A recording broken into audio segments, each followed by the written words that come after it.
Hey everyone, Coach Timmy here with Brand Performance and Hybrid House. I'm on today with one of my faves and a long-term friend, Jana Springer-Cullen.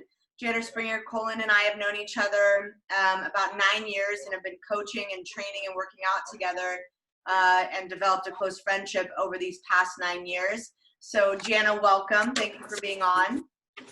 Oh, thank you. I appreciate you asking me. A little nerve-wracking, but I'll do the best I can to answer the questions you're going to ask. Yeah, you'll do great. So yeah, so I reached out to Jana because like I said, I've known Jana a long time. I've been in Long Beach. I've known Jana the entire time I've been in Long Beach, and I've been a coach the entire time. And you know, this isn't necessarily her favorite thing to do, but she was more than happy and willing to hop on with you guys. And I'm excited to have her on because she has a story and she has a lot to tell and talk about. And also, I think she will help a lot of you with possibly your excuses and your justifications, because Jana just doesn't have any, at least not with working out. She grinds harder than any of us. So, but I'll let her tell more of that, and I could talk about her and how rad she is all day. So, Jana, we're gonna jump in. Let me ask you a question that I always love to ask, which is why, you know, working together for 9 years, working out is a priority for you. It's very important.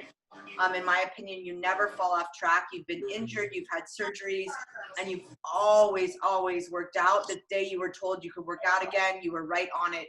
And it's always, in my opinion, been very, very important to you. And why is that? Well, a lot of it, I think, is just personal satisfaction. I have the TV on. I didn't mean to. Oh, that's okay. Oh, we're pretty good. Okay. Well, personal satisfaction and just really self-care. And when I really tried to think about self-care, it was like not always in my thinking, even as I was growing up. It wasn't about self-care. But as I've come over the years to realize that was the value to me, that I was taking care of myself. I had my own personal satisfaction of doing things, but when I looked at raising kids and having a career and life-changing things that happen in my life, you know, the value of me as a person, I found that when I exercised and did those kind of things, it was more self-motivated and more like exactly what I valued as myself. You know, I grew up as a 50s kid. So, you know, I'm on that older generation. So we didn't have gyms. We had our playgrounds. We didn't have track and field like that, especially in elementary school. You know, it was how fast we all could run around the neighborhood. You know, other things like our backyard was where we played flag football, or, well, really touch football, because I don't think we even knew about flag football then, but touch football and playing basketball. And my best girlfriend, she and I, we did circus things on the swing sets and had circus shows. And so a lot of it was just our own ability to just create movement and do things that we did. There wasn't anything like Title IX or any of those kind of activities that were out there for girls. And so that, you know, I found that helped. It helped me become me in that sense. So Jana, real quick, I'm going to talk a little bit while you pop up and turn off your TV. I am going to have you turn it off. So I'll talk a little bit and they'll see me on the screen. So guys, while Jana goes and turns her TV off, so we just don't have that background noise, she outed her age, so I don't have to, but she was a 50s kid. So if that puts it in perspective, Jana's 69 years old, right? Yes. Right? Yes. Okay. I'm like, I didn't get that wrong. Right? She's 69, obviously soon to turn 70. And, you know, why I said earlier is she might make you rethink your excuses, or maybe sometimes things we say to ourselves, and it's not to beat ourselves up, because we all do it, but but she is a true inspiration to people in her life.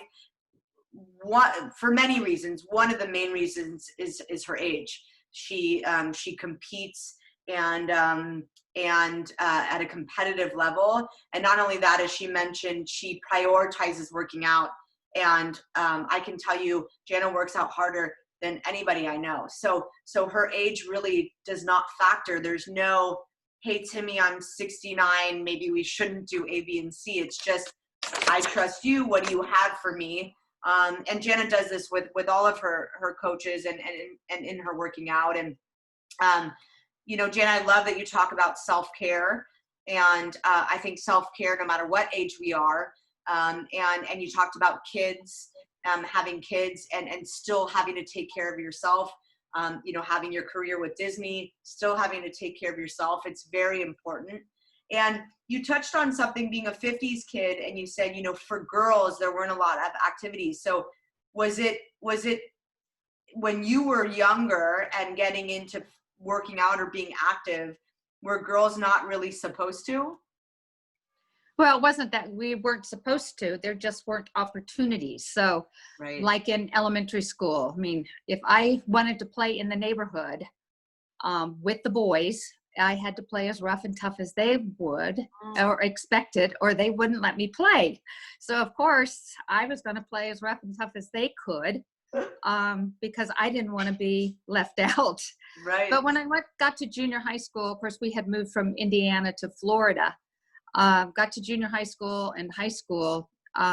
Again, very not real organized sports for girls. A lot of it was just intramural type programs. High school definitely was a little bit more. I think there was a co-ed tennis team and a co-ed swim. And that's how I got into swimming. Okay. Was that I joined the swim team. Now, my parents, we swam as young kids. My parents put us in swimming lessons early because my mother didn't swim and she never wanted us to be afraid of the water. So we took swimming lessons in the wintertime in Indiana, you know, when we didn't have anything else to do. But once I got into high school, then I didn't even start competing until I joined the swim team. And that was my junior year. And then my senior year, I went to district. I was the only one on my swim team that actually went to district that year. And so swimming is kind of a real natural thing for me. Right. Well, that kind of brings me into my next two questions, but I'll start with my next question, which is, you know, what does it mean to you to compete again? So you just mentioned in swimming, you became competitive, the only one on your swim team to go to district. So obviously you were competitive back then. Maybe, and I'm guessing that's where your competitive kind of lifestyle or your thirst for competition probably started, and you compete again at 69. So why competition? Like, what does that do for you? Well, I always think it's not, you know, I am a competitive person, but I am not always competitive to beat the person that's ahead of me. Okay. I'm not always competitive enough to be the person that's going to get on the podium. I'm not going to be the person that's going to be first place, because I've done a lot of second places and I've done a lot of not making it there. But at the same time, it's important that I felt like I was always competing against myself. So could I, you know, so while I'm a competitive person, I'm not always driven 100% to be on that podium, but I do find a lot of competitiveness in me to whatever my training is. Can I do better this time? Can I do better the next time? Did I beat what I was supposed to be doing? Those kind of things, you know, is why I guess if that's what it means to compete. Yeah. I also don't think it's my age. You know, I definitely have to look at what my body's doing, what the environment is. I mean, I definitely understand that at 69, I have to look at things a little differently. And do I get frustrated sometimes when I'm out there and I see other people that are not my age, other people that are younger, and they're beating me. And sometimes that bothers me. And then I have to remind myself that I'm not their age, because I don't feel like I'm 69. I feel sometimes a lot younger. So at Right. that point, I just try to come back and come into my own self as to what have I done and where am I exactly at this moment. Right. I like that. So, you hit on two important things that really stand out to me. And the first one is self-care. So really, prioritizing working out because it helps you mentally, physically, no matter where you're at in your life. And then competition, but not competition in the sense where maybe I even asked the question, which was competitive with other people, but really competition with yourself. So it still goes back to that self-care for you, and that you know that you need these things in your life and that they're important to you. And so you're really sticking to it because of because of how it's benefiting you and the way it's making you feel. I think even with your competition, it sounds like for you that still goes back to self-care, where it's, to me, I don't need to beat the person in front of me. I don't need to be on the podium, but I just want to compete against myself, and I always want to get better. And I think that's great. Yeah, doesn't mean I wouldn't like to be on the podium. There's a little bit of reality check that goes on every once in a while that, not that because of my age, well, but Jana, you have been on podiums. But also because, I have a lot of history of doing things and healing and stuff like that. So I actually am I actually am aware of my limitations. Right. But that doesn't necessarily stop me. I like that. So you're aware so you're safe and you prevent injury. You're aware that things have changed over time. You're aware that you're 69, but you're not using it as an excuse to get out of, or you're not saying, oh, I can't do this because I'm 69, but more of like it sounds like you just changed things along the way. And let me backtrack for a second, guys. Jana's been on the podium. So she's very modest. She is a competitive triathlete, which we'll go into next. And she has competed in triathlons and gotten on podium. And every time she gets on the podium, it's because nobody was there, or, there's always a reason that Jana's on the podium. And I always respond to her and say, well, if nobody your age is out there, or there are only 5 of you and you get first, there's only 5 of you because the rest of the people that are your age are not even showing up.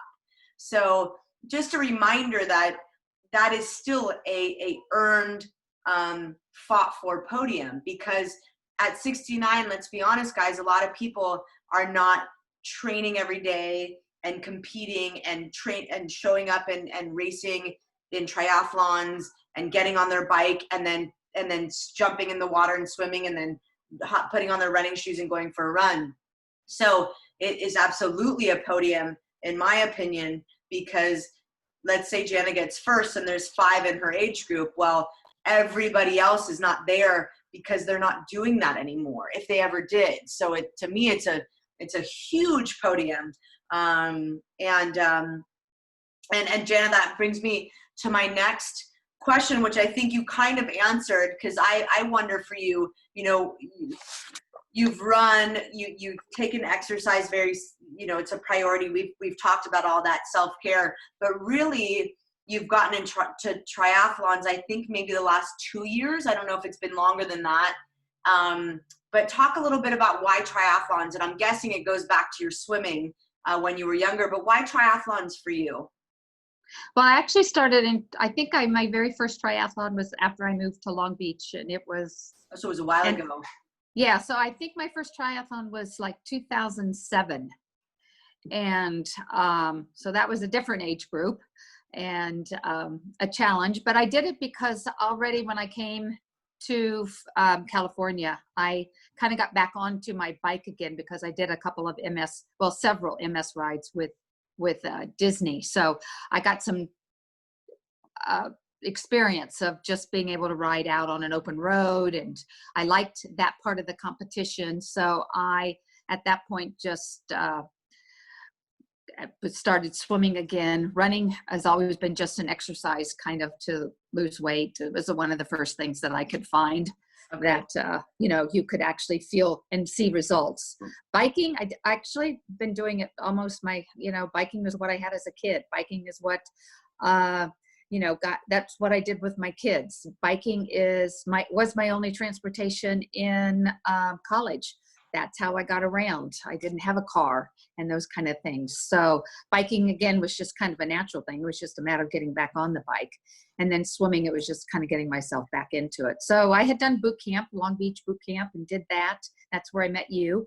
Right. And prior to that, on a whim, one day I saw that there was a Long Beach triathlon, and I went down the day before and signed up.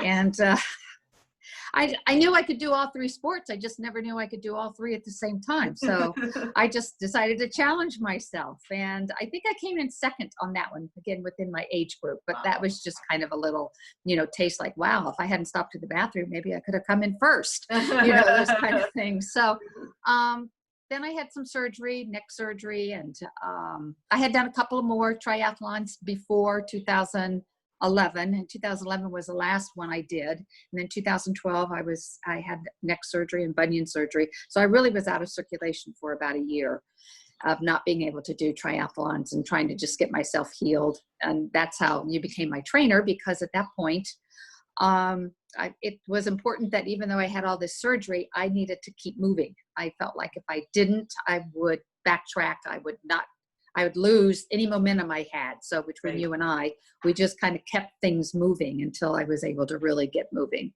And then I think about, I don't know, I'm trying to think exactly when I ended up doing triathlons again, but I know in 2015 and 16, I did triathlons.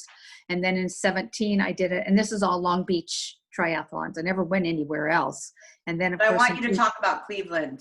And then 2017, I actually did another triathlon at Long Beach, and I qualified. I was first place, and I had did first or second the previous years, but for some reason they never sent in the results. And so in 2017, I ended up getting first place, and then I got this, email from the USA Triathlon Nationals age group, and then was invited to go to Cleveland. So I really, really thought about it hard.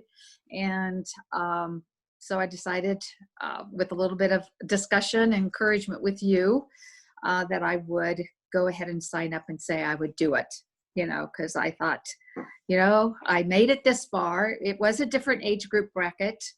I looked at the people that had competed the previous year. I looked at the times that they had done. I'm not the fastest swimmer, and I wasn't the fastest bike rider. I wasn't the fastest runner, but at the same time, I was in those numbers somewhere. Right. I kind of fit in that group, maybe not all at once, but I rode my bike faster than some people, and I ran faster than some people, and I swam faster than some people. So I thought, what the heck? So we spent 9 months training.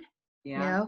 I got a triathlete coach, and between the two of you, our main goal was to train with no pain and no injuries so that I could get through it, because as you get older, injuries become a big issue. Doesn't mean you can't train. You just have to train a little differently, maybe a whole lot smarter, and to go and have fun, so we spent, I don't think, when I look back at it, I don't think I missed one training session in that 9 months, because, we went, and, it was an exciting time. And you know what? I didn't have the best bike.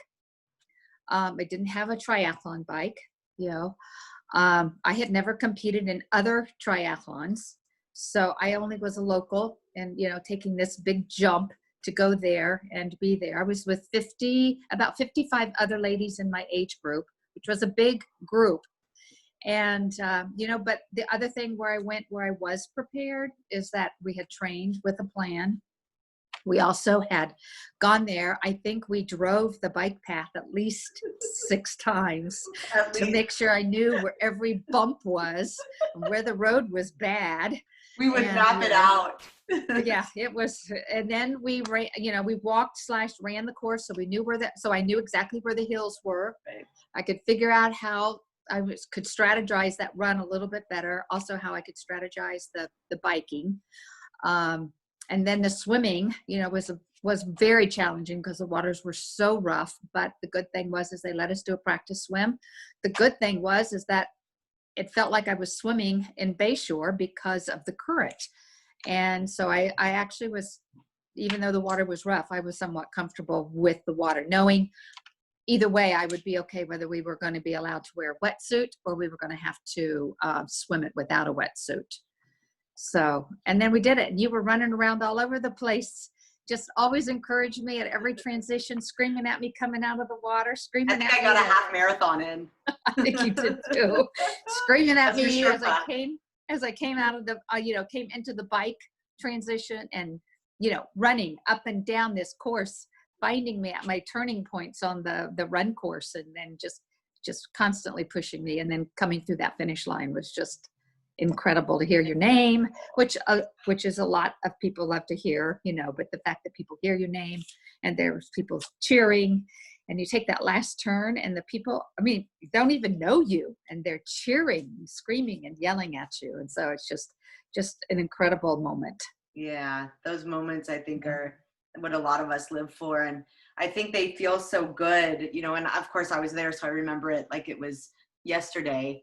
And I think, you feel so good because it's not easy, so it's hard to get there, and it's hard to do the competition, and it's hard to train for it, that when you cross that finish line, I think that feeling is so good because of the struggle because of the commitment and the consistency and the dedication that it takes. The whole, 9 months, you just said 9 months, you never missed a training session.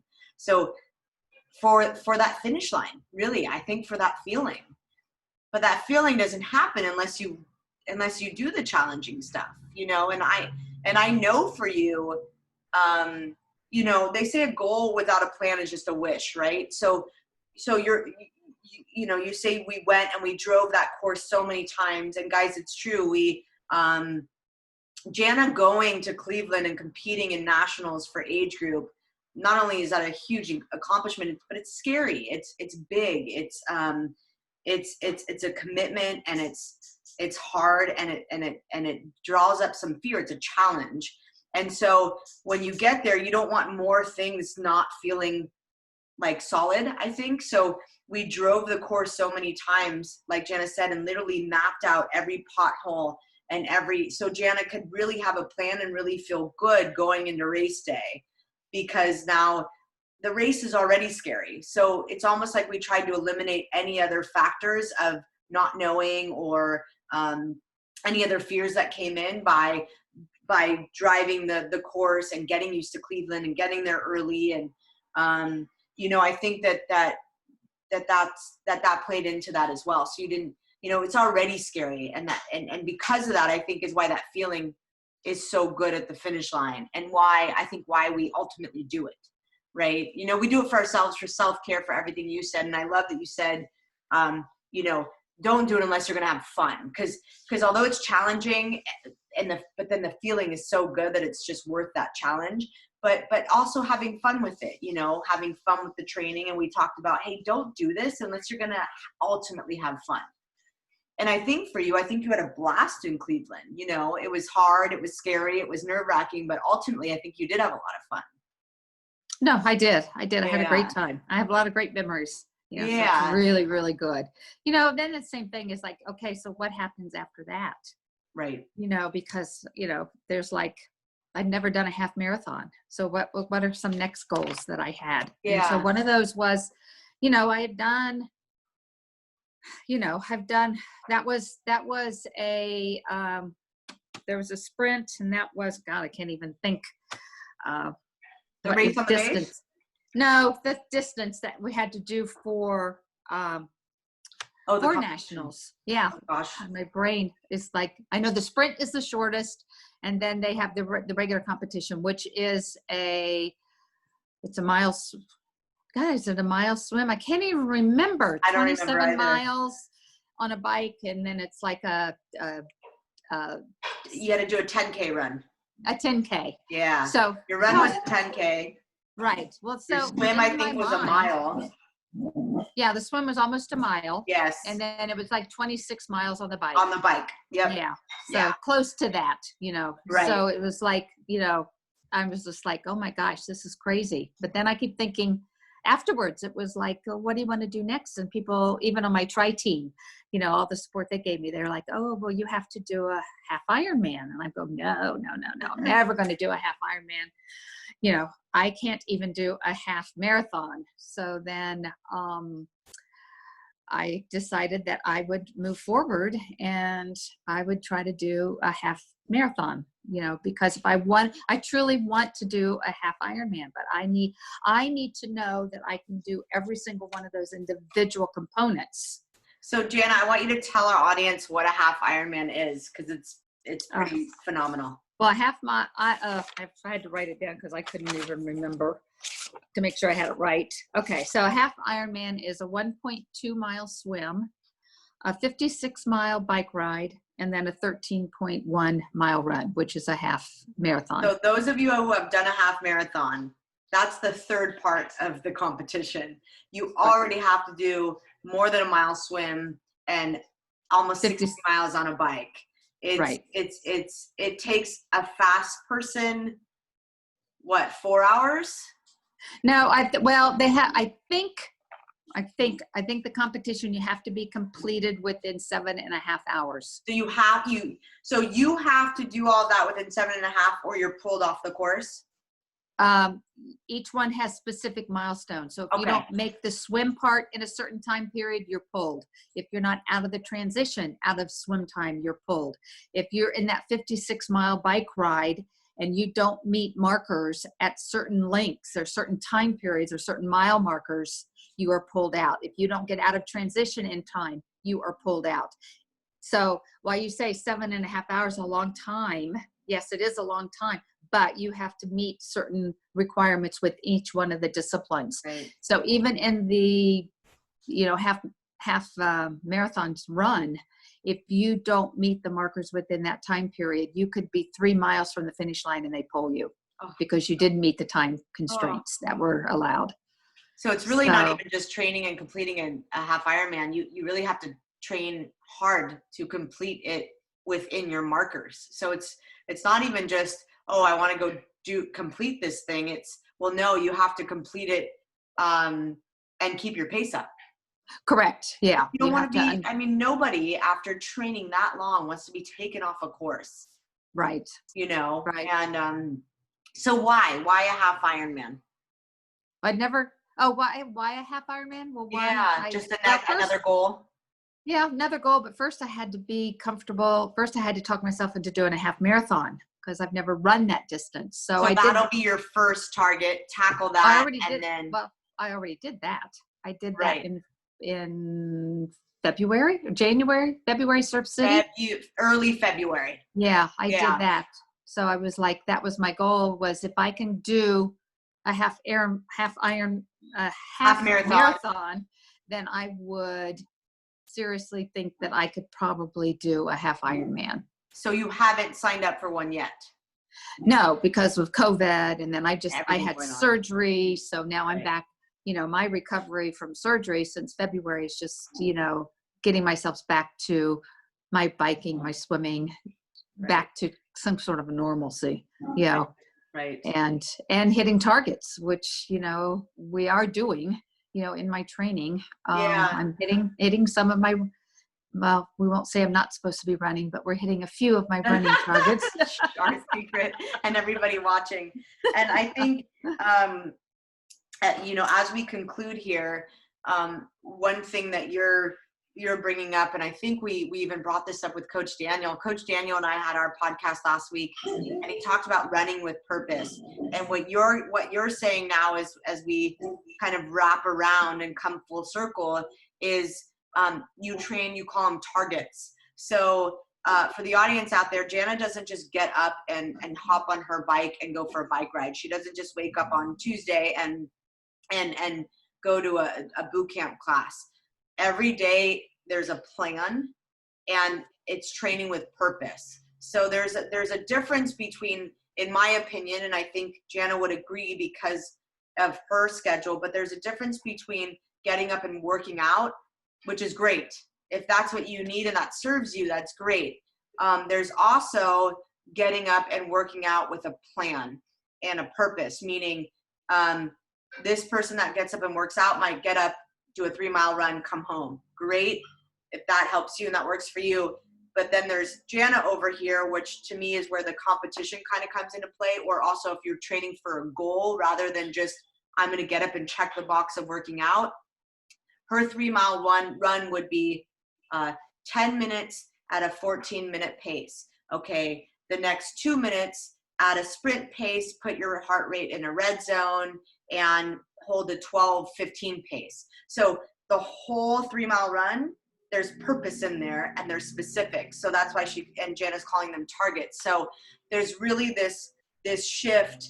And one of the reasons why I wanted to talk to Jana today, because there's a difference to me between someone like Jana at 69, who's got these targets that she's hitting and really setting these goals and working out with a plan and a purpose in a competitive way with herself. And then there's just getting up and working out. Both are great. They're just different. I lend myself more in coaching, and I think the clients that I surround myself with or that I'm around, it's more of this side, similar to Jana, where there's a competitive nature, there's a train with purpose.